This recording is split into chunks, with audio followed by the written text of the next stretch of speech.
Dr. Michelle Thompson's black designer heels clipped against the polished floor of a light private aviation terminal as she walked confidently toward the security checkpoint. The morning sun streamed through the floor-to-ceiling windows, casting a warm glow across her perfectly pressed navy business suit and pearl necklace. At 45, she had grown accustomed to being one of the few black women in predominantly white spaces, but that didn't make it any easier. She glanced at her watch, 7:45 a.m. Her chartered flight to the International Medical Conference in Boston was scheduled for 8:30 a.m. As one of the keynote speakers presenting groundbreaking research in pediatric neurosurgery, she had intentionally arrived early to avoid any complications. The main terminal area was already bustling with activity. Men in expensive suits and women carrying designer bags moved freely through the space, their conversations creating a gentle hum in the air. Dr. Thompson noticed how the security guard, a middle-aged white man whose name tag read James Miller, smiled and nodded at each passenger who passed through his checkpoint. That smile vanished when she approached. "ID and boarding documents," Miller barked, not even looking at her face. His tone was notably different from the friendly manner he had shown to previous passengers. Dr. Thompson maintained her professional composure, something she had mastered over her 15 years as a leading neurosurgeon. She handed over her passport, pilot-approved ID card, and flight documentation, all organized perfectly in a leather travel wallet. Miller scrutinized each document as if searching for counterfeit marks. He held her passport up to the light, squinting at it suspiciously. "This is the private aviation terminal," he said slowly, emphasizing each word as if speaking to someone who might not understand English. "Are you sure you're in the right place?" "Yes, I am certain," Dr. Thompson replied calmly, but she could feel her heart rate increasing. "I'm flying to Boston for a medical conference. Everything is in order." Miller's eyes narrowed. "And how exactly did you arrange this private flight?" The implication in his tone was clear. He couldn't believe a black woman could afford such luxury. A few other passengers had started to notice the exchange. Some quickly looked away, pretending not to see, while others watched with growing concern. Dr. Thompson could feel their eyes on her, but she kept her focus on Miller. "The hospital arranged it," she explained, even though she knew she shouldn't have to. "I'm the head of pediatric neurosurgery at Metropolitan General. I'm presenting key research at the conference." Miller laughed, a short, dismissive sound that made Dr. Thompson's stomach tighten. "Right," he said, driving out the word. "And I'm the President of the United States." He began spreading her documents across his desk, making a show of examining each one again. A young white couple walked up behind Dr. Thompson. Without even checking their documents, Miller waved them through with a friendly smile. "Have a great flight, folks." Dr. Thompson felt her face grow warm, but her voice remained steady. "Sir, my documentation is complete and valid. I have a flight to catch." "Well, there seems to be some irregularity here," Miller said, shuffling through her papers again. "I'll need to call this in for verification. Could take a while." He picked up his phone, deliberately slow in his movements. Dr. Thompson checked her watch again. 8:00 a.m. The situation was becoming critical. She had spent months preparing for this conference presentation, and her research could help save countless children's lives. She couldn't miss this flight. Just then, Sarah Chen, another passenger waiting for her flight, approached the checkpoint. She was an Asian American doctor who had attended one of Dr. Thompson's lectures last year. Recognition flashed across her face. "Dr. Thompson?" Sarah called out. "Is everything okay? I loved your presentation on minimally invasive techniques last year at the Chicago Symposium." Miller's head snapped up, his expression shifting slightly as he realized other people were watching. Sarah pulled out her phone and began recording the interaction, while simultaneously typing something on her messaging app. "I'm just having some trouble getting through security," Dr. Thompson explained diplomatically. "Really?" Sarah's voice was loud enough to draw more attention. "That's strange, considering you're one of the most respected neurosurgeons in the country." She turned to Miller. "Is there a problem with her documentation?" Miller's face reddened as more passengers began to gather, watching the scene unfold. He opened his mouth to respond, but was interrupted by a sharp voice from behind him. "What seems to be the issue here?" Operations Supervisor Rebecca Martinez strode toward the security checkpoint, her black blazer and silver badge gleaming under the terminal lights. She had received an urgent message about a potential discrimination incident, and one look at the scene confirmed her fears. A crowd had gathered around Miller's checkpoint, with several passengers openly recording on their phones. "Ma'am, I was just following protocol," Miller stammered, suddenly straightening his posture. His previous confidence seemed to deflate under Martinez's stern gaze. "Some of these documents look unusual."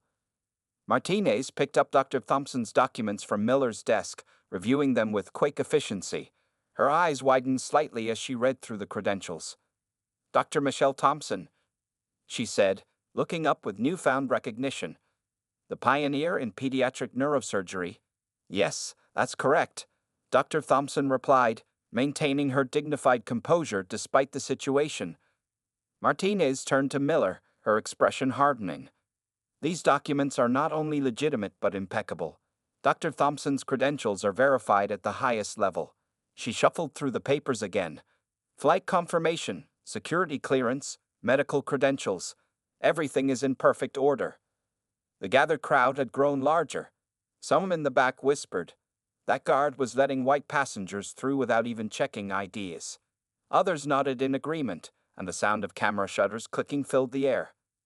Sarah Chen, still recording, stepped forward. "I have the whole interaction on video, including how he treated the other passengers who came through just minutes ago." Miller's face turned a deep shade of red. "I was just being thorough," he protested weakly. "You can't be too careful these days." "Careful?" Martinez's voice was sharp. "You've been anything but careful. You've been discriminatory and unprofessional." She turned to Dr. Thompson. "I sincerely apologize for this treatment, Doctor. Please, let me escort you to your gate immediately." But Dr. Thompson held up her hand. "Before we move forward," she said, her voice calm but firm, "I'd like to understand something." She looked directly at Miller. "Would you please explain to everyone here why you felt the need to verify my documents so thoroughly while waving others through?" The terminal fell silent. Miller opened and closed his mouth several times, looking like a fish out of water. Sweat beaded on his forehead under the scrutiny of dozens of eyes. I just," he stuttered, tugging at his collar. "Was it perhaps because I don't fit your image of someone who flies private?" Dr. Thompson continued, her voice gaining strength. "Or maybe because my skin color made you assume I didn't belong here." Several passengers murmured in agreement. A distinguished-looking older man in the crowd spoke up. "I've been using this terminal for 15 years. I never once had my documents checked that thoroughly." Martinez pulled out her tablet and started typing rapidly. "Mr. Miller, please surrender your security badge. You're being placed on immediate administrative leave pending a full investigation." Miller's face paled. But I was just doing my job." "No," Martinez said firmly. "You were doing exactly the opposite of your job. Security is about protecting people, not harassing them based on prejudice." As Miller reluctantly unpinned his badge, Dr. Thompson checked her watch again. 8:15 a.m. Her flight was scheduled to leave in 15 minutes. "Dr. Thompson," Martinez said, gesturing toward the gate, "please allow me to escort you personally. We'll make sure your flight isn't delayed." She turned to the crowd. "I appreciate everyone who spoke up and documented this incident. Our company takes discrimination very seriously and will be conducting a thorough review of our security protocols." As they walked away from the checkpoint, Sarah Chen fell into step beside them. "Dr. Thompson," she said, "would you be willing to share your contact information? The hospital where I work would be honored to have you speak about both your medical research and experiences like this. Change only happens when brave people like you stand up." Dr. Thompson smiled warmly at Sarah, feeling a mix of exhaustion and determination. The morning had been draining, but she knew her experience would help pave the way for others. As they approached her gate, she could see her pilot waiting, ready to ensure her safe journey to Boston. Behind them, Miller stood alone at his former checkpoint, his security badge gone, watching as his career crumbled because of his own prejudice. The incident at a light private aviation terminal spread across social media like wildfire. By the time Dr. Thompson's plane reached cruising altitude, the videos taken by Sarah Chen and other passengers had already gone viral. Hashtag Allied Discrimination and hashtag Thompson Strong were trending on several platforms. In the comfortable leather seat of the private jet, Dr. Thompson finally allowed herself to process the morning's events. Her hands trembled slightly as she sipped the chamomile tea the flight attendant had brought her. Sarah Chen had shared her contact information and sent her links to the video posts, which already had thousands of comments and shares. Dr. Thompson, the flight attendant, Lisa, approached with concern in her eyes. "We received a call from our CEO. He would like to speak with you when you land in Boston. He's absolutely mortified about what happened." Dr. Thompson nodded, maintaining her professional demeanor despite her exhaustion. Her phone buzzed continuously with messages of support from colleagues, friends, and even strangers who had seen the videos. The Metropolitan General Hospital's PR department had already released a statement, standing firmly behind their head of pediatric neurosurgery. Back at the terminal, Operations Supervisor Martinez was dealing with the aftermath. She sat in her office, reviewing security footage from the past month. What she found was disturbing, a clear pattern of discriminatory behavior from Miller toward passengers of color. The evidence was overwhelming. "Ms. Martinez," her assistant poked his head in, "the news vans are starting to arrive. Channel 5 and Channel 7 are requesting interviews. And sir, the CEO is on line 1. Martinez picked up the phone, her expression grim. "Yes, sir. I understand the severity. No, sir, this isn't just an isolated incident. I'm reviewing footage now. Yes, we have already begun a comprehensive audit of all security personnel." Meanwhile, in the terminal's break room, other security guards watched the viral videos on their phones. Some looked uncomfortable, recognizing their own subtle biases in Miller's actions. Others were angry, knowing his behavior would now cast suspicion on all of them. "I always knew Miller was trouble," whispered one guard to another. "Remember last month when he made that Hispanic businessman wait for an hour to verify his documents?" The terminal's regular passengers were also talking. Many shared their own experiences or observations of discriminatory treatment they had witnessed but never reported. The incident had opened a floodgate of similar stories. Sarah Chen, who had stayed at the terminal to give her statement, was being interviewed by the company's Human Resources Department. "I couldn't stay silent," she explained firmly. "As an Asian American doctor, I've faced similar discrimination. When I recognized Dr. Thompson and saw how she was being treated, I knew I had to act." Outside the terminal, protesters began gathering. They carried signs reading, "Stop Aviation Discrimination" and "Justice for Dr. Thompson." Local civil rights organizations had already reached out to the company demanding systemic changes. Miller, who had been escorted from the premises, sat in his car in the parking lot, watching the chaos unfold. His phone was filled with missed calls from reporters and angry messages from family members who had seen him in the viral videos. His wife had texted him saying their daughter's school friends were sharing the video, and their daughter was crying, ashamed of her father's behavior. As the morning turned to afternoon, Martinez received another urgent call. This time it was from the company's diversity and inclusion coordinator, requesting an emergency meeting to discuss immediate changes in training and hiring practices. "We need to turn this crisis into an opportunity for real change," the coordinator said. Dr. Thompson's experience has exposed a problem that goes beyond one security guard. In Boston, Dr. Thompson's plane began its descent. She had used the flight time to review her conference presentation, refusing to let the morning's events distract her from her purpose. But she had also made a decision. She would add a new slide to her presentation, addressing the intersection of racial bias and medical practice. As the plane touched down, she could see several reporters waiting at the private terminal. Her phone showed missed calls from major news networks, civil rights attorneys, and even a few politicians. The incident had sparked a national conversation about discrimination in private spaces. The flight attendant helped her gather her belongings, saying softly, "Thank you for your grace under pressure, Dr. Thompson. You're an inspiration to many of us." Dr. Thompson stepped off the plane, head held high, ready to face both the waiting media and her medical conference. Sometimes, she realized, the most important battles weren't fought in the operating room. The International Medical Conference Hall in Boston buzzed with unusual energy that afternoon.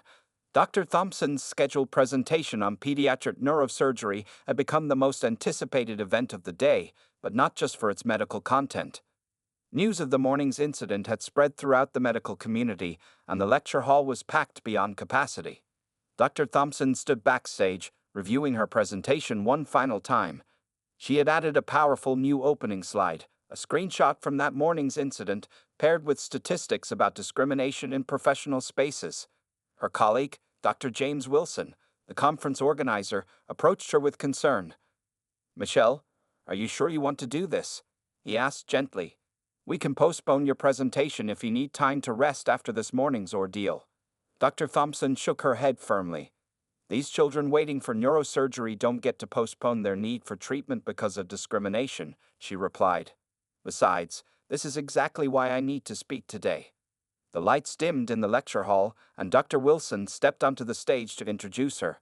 "Today, we have the privilege of hearing from not only a brilliant surgeon, but also a woman of remarkable courage," he began. "Dr. Michelle Thompson's research has saved countless children's lives, and today, she's showing us that she fights for justice with the same dedication she brings to medicine." As Dr. Thompson walked onto the stage, the audience rose in a standing ovation. Medical professionals from around the world, doctors, researchers, and students of all backgrounds, showed their support. Some held up small signs reading, "Stand with Dr. Thompson," and "Medicine has no color." Taking her place at the podium, Dr. Thompson began differently than planned. "This morning, I was reminded that a medical degree doesn't shield us from discrimination," she said, her voice clear and strong. "But I'm not here to talk about that security guard. I'm here to talk about why representation matters in medicine." She clicked to her first slide, the security footage image split-screened with a photo of her performing surgery. "When that guard couldn't believe I belonged in that terminal, he represented every voice that ever told a child of color they couldn't be a doctor. Today, I'm not just presenting medical research, I'm showing every young person who looks like me that they belong in these spaces." Meanwhile, back at a light private aviation terminal, the story continued to unfold. The company's CEO had called an emergency board meeting. Martinez sat at the long conference table, presenting her findings from the security footage review. "This isn't just about one incident," she explained, showing multiple clips of discriminatory behavior. "We have a systemic problem that requires systemic solutions." The board members watched in silence as footage showed pattern after pattern of biased treatment. The company's legal team took rapid notes, while the PR department drafted statements and action plans. In another part of town, Miller sat in his living room, watching Dr. Thompson's conference speech being live-streamed on national news. His teenage daughter refused to speak to him, and his wife was on the phone with her sister, trying to explain how her husband had become the face of aviation discrimination. "Dad," his daughter finally spoke, pointing to the television, "do you realize that Dr. Thompson saved my best friend's little brother last year? She was the surgeon who removed his brain tumor, the one you wouldn't let through security. She saves children's lives." Back at the conference, Dr. Thompson moved from her powerful introduction into her medical presentation. She discussed breakthrough techniques in pediatric neurosurgery, showing complex 3D models of successful procedures. The audience remained captivated, not just by her medical expertise, but by her unwavering professionalism in the face of adversity. Sarah Chen, who had flown to Boston on a later flight, sat in the front row, still documenting this important moment. Her social media updates continued to fuel the national conversation about discrimination in professional spaces. As Dr. Thompson concluded her presentation, she shared one final slide. It showed a group photo of her diverse medical team at Metropolitan General. "This is what excellence looks like," she said. "It doesn't have one color, one gender, or one background. And if we want to provide the best care for all children, our medical community must reflect the diversity of the patients we serve." The applause was deafening. Medical journals were already requesting interviews, not just about her groundbreaking surgical techniques, but about her advocacy for diversity in medicine. What had started as an incident of discrimination was transforming into a powerful movement for change in both the aviation and medical industries. 2 days after Dr. Thompson's powerful conference presentation, the late private aviation terminal faced its biggest challenge yet. The company's headquarters lobby was filled with journalists, civil rights attorneys, and aviation industry representatives. Today was the announced press conference where the company would address the discrimination incident and reveal their plan for systemic change. The CEO, Richard Harrison, stood at the podium, flanked by Operations Supervisor Martinez and a newly appointed Chief Diversity Officer, Dr. Angela Williams. The room fell silent as Harrison began to speak. What happened to Dr. Thompson was not just an isolated incident, he admitted, his voice carrying across the hushed room. Our internal investigation has revealed a pattern of discriminatory practices that we failed to identify and stop. Today, we're not here to make excuses. We're here to announce concrete changes. Martinez stepped forward, holding up a thick report. Our review of security footage from the past 6 months showed 37 similar incidents of discriminatory treatment. James Miller was not an exception, he was a symptom of a larger problem. In the audience, civil rights lawyers scribbled notes furiously. The company was taking an unusual approach. Instead of downplaying the problem, they were acknowledging its full scope. Meanwhile, in Boston, Dr. Thompson was conducting her final day of surgical demonstrations at the conference. As she expertly guided a group of young residents through a complex procedure simulation, her phone buzzed with messages about the press conference. She had declined to attend, choosing instead to focus on what she did best, advancing medical science and teaching the next generation. Back at the press conference, Dr. Williams took the podium. Starting next week, we're implementing mandatory bias training for all employees. But that's just the beginning. She outlined a comprehensive plan that included hiring diverse security teams, establishing a passenger advocacy board, and creating clear reporting procedures for discrimination. The reporter's questions came rapid fire. What happened to James Miller? Will Dr. Thompson be compensated? How will you prevent this from happening again? Harrison addressed each question directly. Mr. Miller's employment has been terminated, and we're reviewing the employment of several other security personnel. As for Dr. Thompson, we've offered compensation, but she's requested that the money be used to establish a scholarship fund for minority students in aviation and medical fields instead. In the back of the room, Sarah Chen watched the proceedings with satisfaction. Her viral videos had helped spark this change, but she knew the work was far from over. She had started a social media campaign called #FlyingWildLack, collecting stories from other travelers who had faced similar discrimination. At her home, Miller's wife watched the press conference on television, boxes packed around her. The incident had forced their family to confront uncomfortable truths. She had filed for separation, unable to reconcile with her husband's refusal to acknowledge his prejudices. Their daughter had asked to transfer schools, tired of being known as the racist guard's kid. The aviation industry was paying attention. Other private terminals across the country began reviewing their own practices, afraid of becoming the next viral discrimination story. Airlines started reaching out to diversity consultants, recognizing that they needed to address these issues proactively. Dr. Thompson's hospital also made changes. Metropolitan General instituted new policies to protect staff and patients from discrimination. They started featuring their diverse medical teams in promotional materials, showing that excellence in medicine came in all colors and backgrounds. As the press conference concluded, Martinez received an unexpected message. Dr. Thompson had agreed to serve as an advisory board member for the terminal's new diversity initiative, but with one condition, that they hire and train more minority personnel in leadership positions. Harrison immediately accepted the condition. Dr. Thompson's experience will help us create real change, he announced to the remaining reporters. We're not just fixing a problem, we're setting a new standard for the aviation industry. That evening, as Dr. Thompson packed her conference materials in Boston, she reflected on how one discriminatory incident had sparked a wave of change.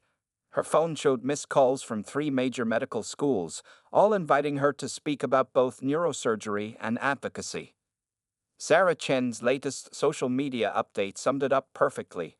1 week ago, a racist guard tried to block a brilliant surgeon from boarding her flight. Today, she's not just changing lives in the operating room, she's changing the system itself. This is how progress happens. #DrThompsonStrong, #FlyingWildLack.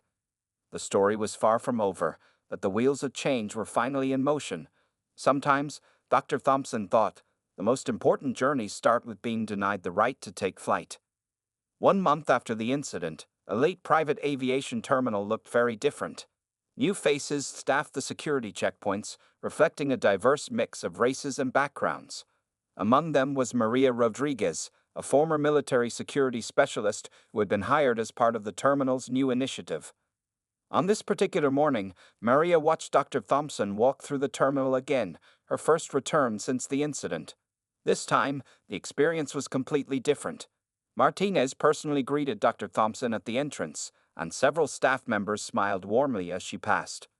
"Welcome back, Dr. Thompson," Maria said professionally, efficiently checking her documents. "It's an honor to have you flying with us today." Dr. Thompson noticed the changes immediately. Beyond the diverse staff, new signs displayed clear procedures for reporting discrimination, and security protocols were transparent and consistent for all passengers. Her viral video still played on a loop in the staff training room, serving as a powerful reminder of why these changes mattered. Today's flight was special. Dr. Thompson wasn't traveling alone. She was accompanied by 15 young Black and minority medical students from local universities. The terminal had partnered with her hospital to create a mentorship program, combining medical education with discussions about navigating professional spaces. "Can you believe this is the same terminal from the video?" one student whispered to another as they walked through security. They had all watched the footage in their medical ethics class, but seeing the transformed space in person was different. In his small apartment across town, James Miller watched the morning news coverage of the mentorship program launch. His life had changed dramatically since that day. No security company would hire him, and his face had become synonymous with workplace discrimination. He had started attending mandatory counseling sessions as part of his severance agreement, slowly confronting his own biases. Back at the terminal, Dr. Thompson gathered the students in a private lounge for a brief talk before their flight.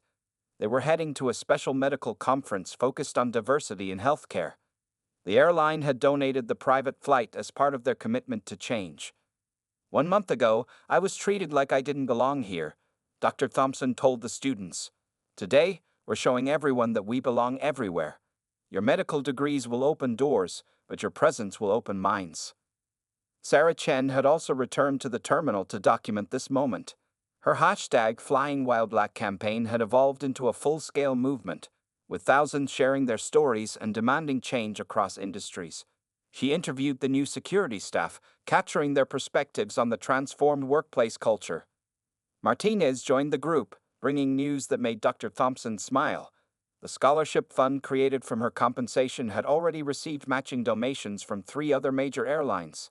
It would now support 50 minority students pursuing careers in aviation and medicine each year.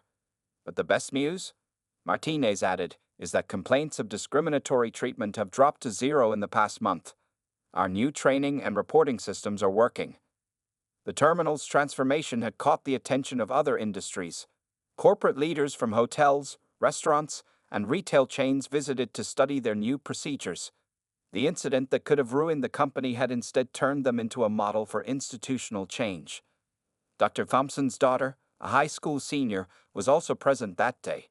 She had been accepted to medical school early admission and was shadowing her mother to learn about both medicine and advocacy. Watching her mother address the medical students, she felt a new kind of pride. Next year, Dr. Thompson concluded her talk with the students. "Some of you will be flying through terminals like this to your residency interviews. Others will be heading to medical conferences to present your research. When you do, remember this day. Remember that your presence in these spaces matters." As the group prepared to board their flight, Maria efficiently processed their documents, treating each student with the same professional respect. The students noticed how different this was from the treatment they had sometimes received in other professional settings. Small crowd of regular passengers gathered to watch, many recognizing Dr. Thompson from the viral video. Some approached to thank her for sparking change in the industry. One elderly white businessman commented to his colleague, "My granddaughter wants to be a doctor now because of Dr. Thompson. She says she learned that nobody can tell her where she doesn't belong." As they walked toward the plane, Dr. Thompson realized that sometimes the most important surgery isn't performed in an operating room. Sometimes it's the delicate work of removing bias from our institutions, one incision at a time. 6 months after the incident, a late private aviation terminal hosted a groundbreaking event, the first national conference on inclusive aviation. The terminal's main hall had been transformed into a conference space, filled with aviation industry leaders, civil rights advocates, and diversity experts from across the country. Dr. Thompson sat in the front row, no longer just a passenger but a keynote speaker. Beside her sat Sarah Chen, whose viral videos had helped spark the change, and Martinez, who had been promoted to National Director of Security Operations.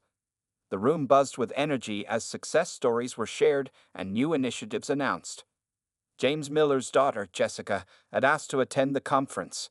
Now 18, she had spent the past 6 months working with anti-racism organizations, determined to transform her father's legacy of discrimination into a story of education and change. To everyone's surprise, Dr. Thompson had welcomed her participation. "Our story isn't just about one bad day," Dr. Thompson said during her speech, gesturing toward Jessica. "It's about how we transform painful moments into powerful change. Jessica is proof that the next generation can choose a different path." Jessica took the stage next, her voice trembling but determined. "My father's actions showed me what racism looks like in everyday life, but Dr. Thompson's response showed me what courage looks like. Today, I'm announcing my decision to study civil rights law because someone needs to fight for justice in our legal system." The audience applauded, many wiping tears from their eyes. In the back of the room, airline executives and security companies signed pledges committing to new hiring practices and training programs. The incident that had gone viral had evolved into a movement. Meanwhile, the changes at a light private aviation terminal had produced impressive results. Customer satisfaction scores had risen by 40%. More importantly, their diverse security team had created an atmosphere where all passengers felt welcome.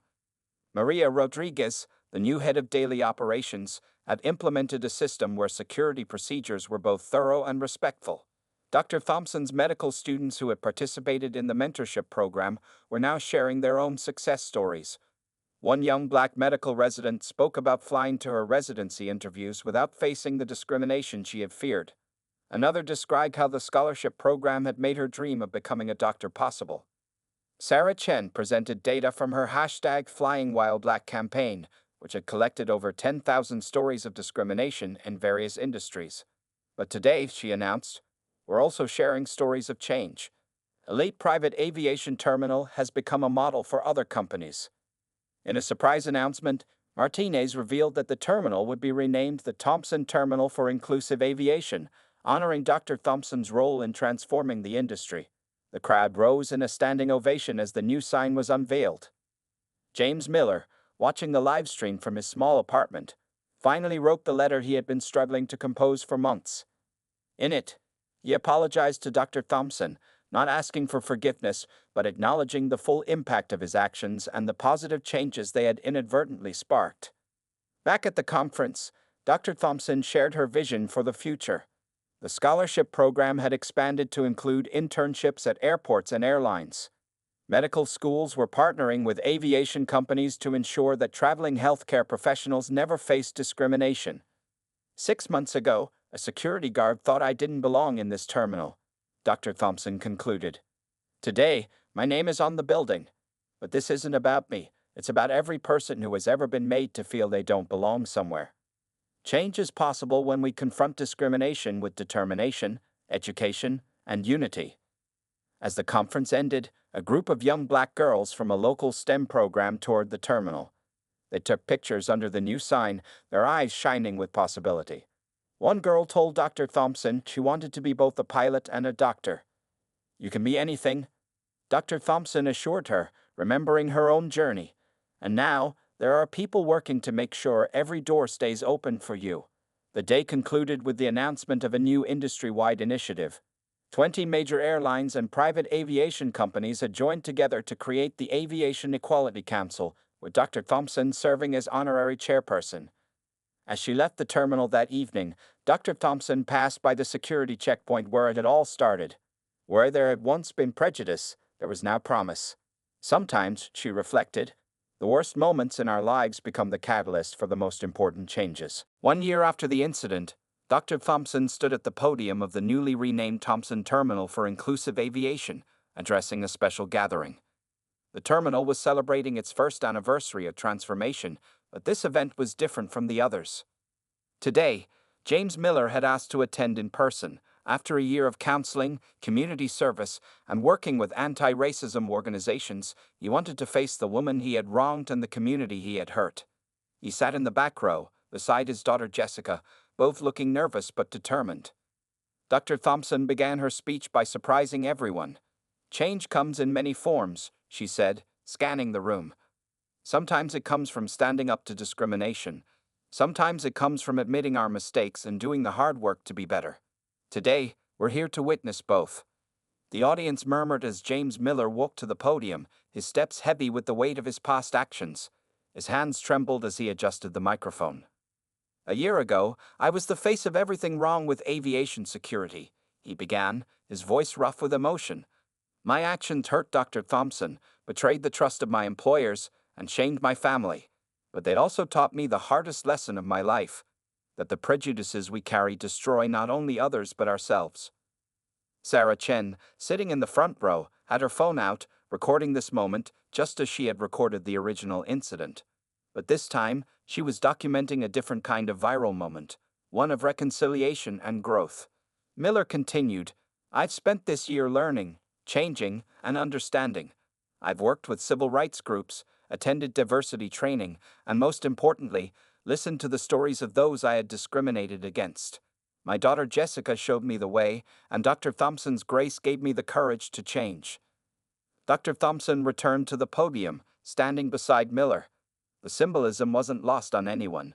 The distinguished black doctor and the former security guard who had tried to block her path, now sharing the same stage. "Mr. Miller's journey," Dr. Thompson addressed the crowd, "proves that change is possible when we're willing to do the work. While we can't erase the past, we can create a better future." The terminal itself stood as testament to that better future.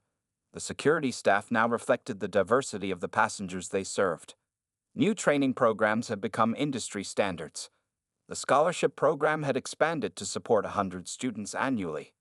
Martinez, now overseeing operations at multiple terminals nationwide, presented the year's statistics: 0 discrimination complaints, increased passenger satisfaction, and improved security efficiency. Other airports had adopted their model, creating a ripple effect across the aviation industry. Jessica Miller announced the launch of a new program she had developed with Dr. Thompson: workshops for security personnel to understand the impact of bias on passengers' lives. Her father would be sharing his story as part of the training. The medical students from Dr. Thompson's mentorship program, now residents at various hospitals, shared their experiences of flying without fear. One young doctor spoke about how the terminal's transformation had given her confidence to pursue her dreams without letting prejudice hold her back. As the ceremony concluded, Dr. Thompson made one final announcement. "Today, we're not just celebrating change, we're ensuring it continues." The Aviation Equality Council is expanding its mission beyond airports to work with other industries, because discrimination doesn't just happen in terminals. It happens everywhere people are judged by their appearance rather than their character. James Miller approached Dr. Thompson after the ceremony, offering his hand. She took it, and the photographers captured the moment, not as an ending, but as part of an ongoing journey toward understanding and equality. Outside the terminal, a new sign gleamed in the sunlight: "Welcome to Thompson Terminal, where every journey begins with respect." Below it, a plaque told the story of that fateful day 1 year ago, ending with words that Dr. Thompson had chosen. Sometimes the worst moments in our lives become the runways that launch us toward our greatest achievements. As the sun set on the anniversary celebration, Dr. Thompson watched a young black girl walk confidently through security, her toy stethoscope hanging around her neck, dreaming of becoming a doctor. The security officer, a woman in a hijab, smiled warmly and waved her through. This, Dr. Thompson thought, was what victory looked like: not just changing rules and procedures, but changing hearts and minds, one person at a time.